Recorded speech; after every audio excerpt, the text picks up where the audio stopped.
Sean todos bienvenidos y bienvenidas a su podcast, Hablemos de Desarrollo, episodio número 6, Impactos de la problemática ambiental en el desarrollo sostenible.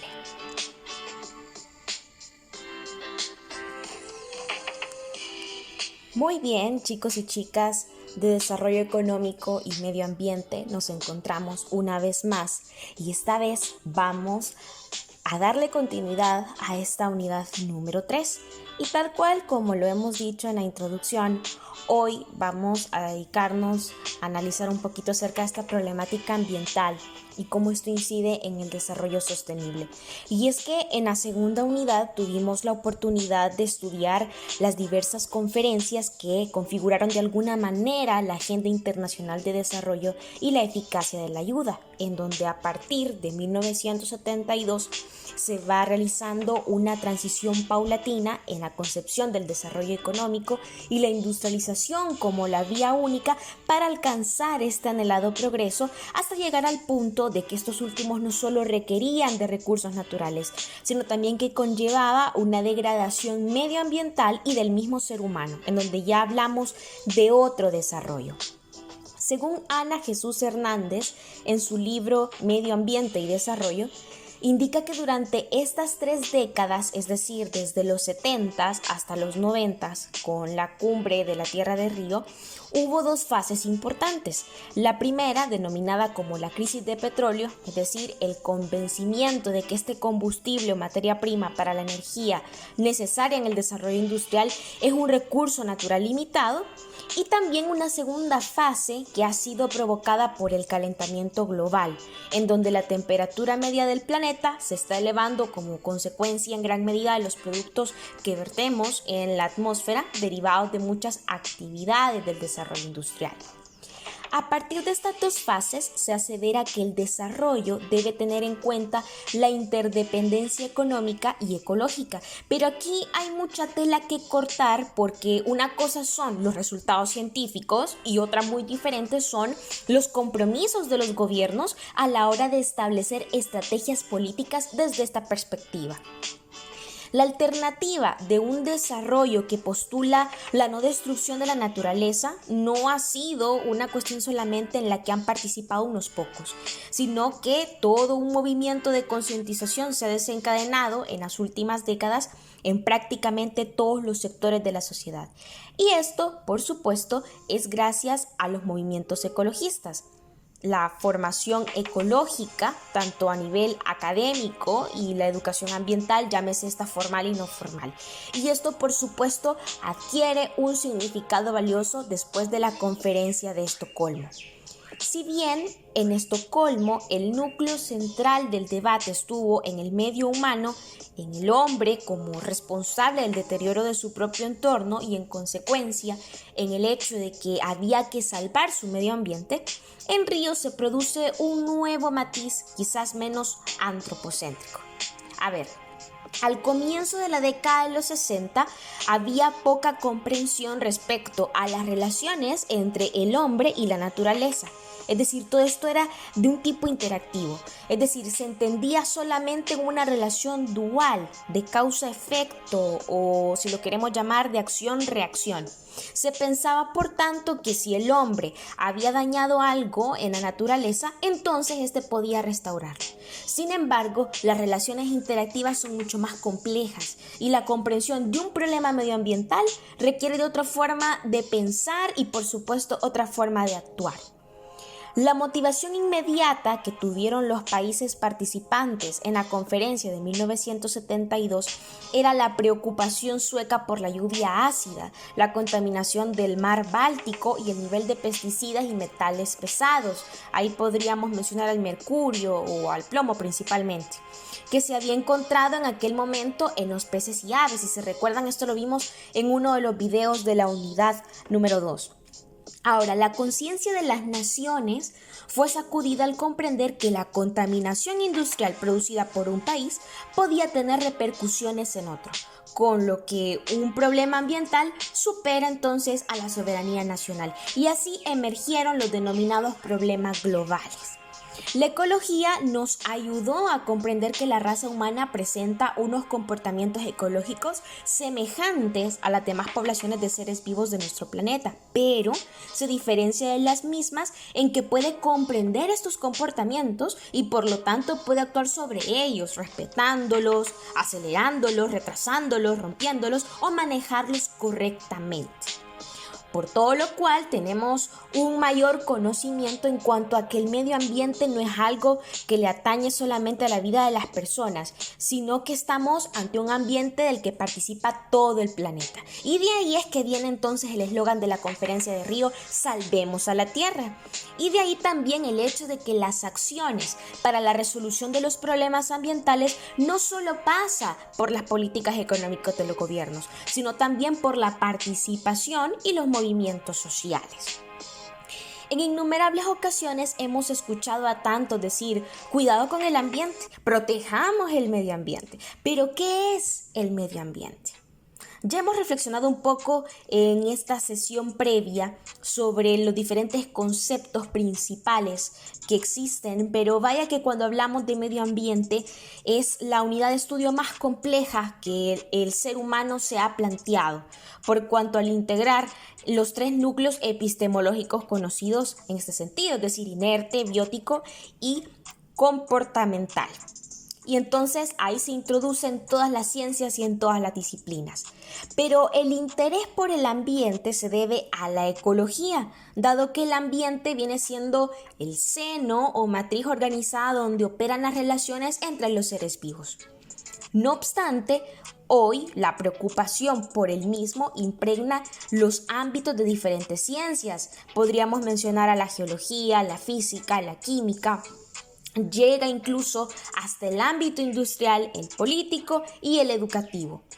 Fíjense que en los 60s la UNESCO brinda una definición interesante sobre el medio ambiente y dice así: es el conjunto de relaciones fundamentales que existen entre el mundo material o biofísico, atmósfera, litosfera, hidrosfera y biosfera, y el mundo sociopolítico, es decir, el medio construido o los sistemas sociales o institucionales creados para atender a las exigencias del hombre.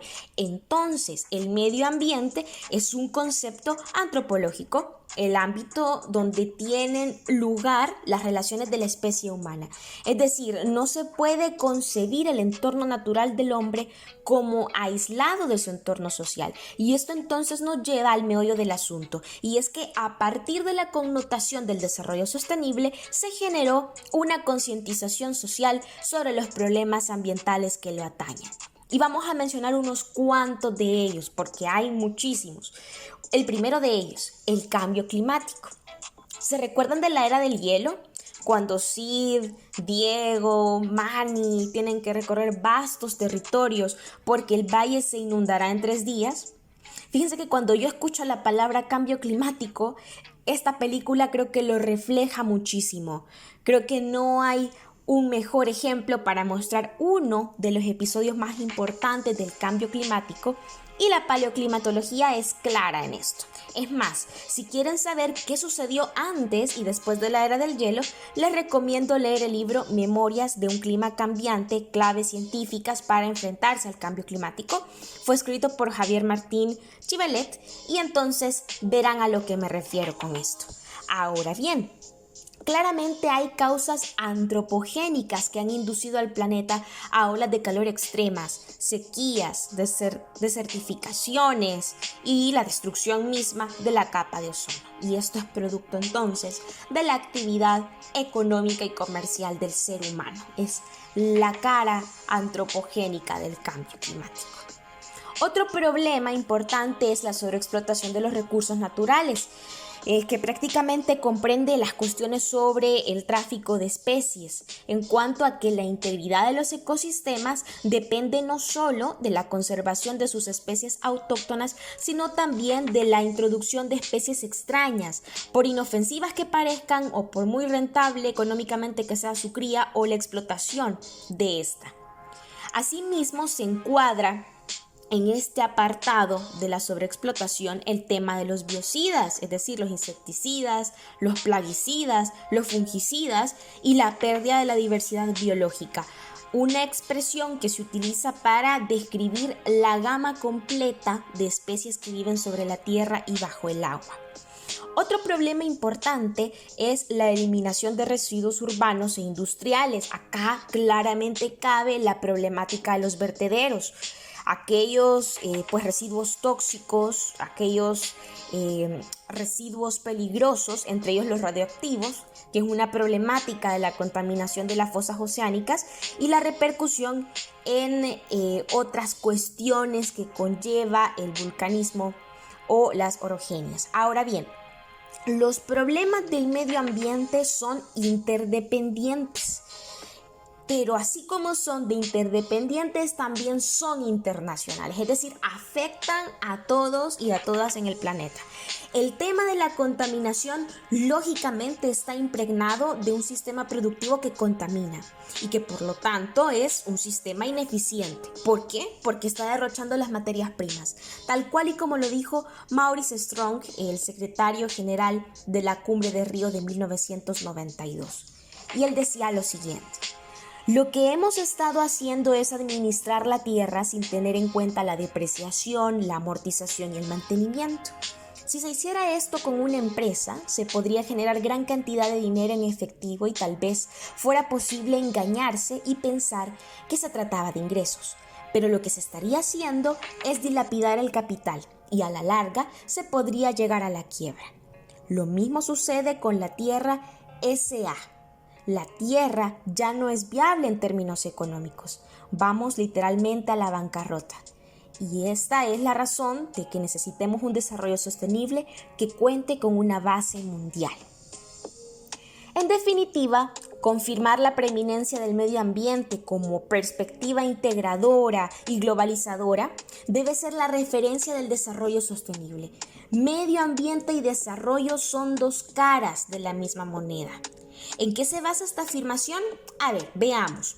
La biosfera constituye la reserva de todos los recursos naturales, y aquí hablamos de los renovables como los no renovables, la sede de todos los sistemas productivos de la agricultura, la minería, la industria, entre otros. Es el recipiente de todos los desechos, de los vertidos y los residuos.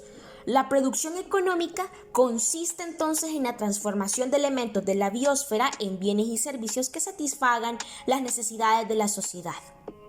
El desarrollo sostenible espera alcanzar los objetivos del crecimiento económico y los objetivos de mantener un funcionamiento saludable de la biosfera. Lógicamente, eso solo se puede lograr gestionando aquellas interacciones entre el sistema natural, que es la biosfera, y los sistemas artificiales o construidos. Estos últimos dos son la tecnosfera o el sistema artificial de estructuras en el espacio de la biosfera. Acá hablamos de asentamientos humanos, ciudades, centros industriales, centrales para la producción de la energía, redes de transporte y comunicación, canales, vías fluviales controladas, redes de drenaje e irrigación, y las explotaciones agrícolas.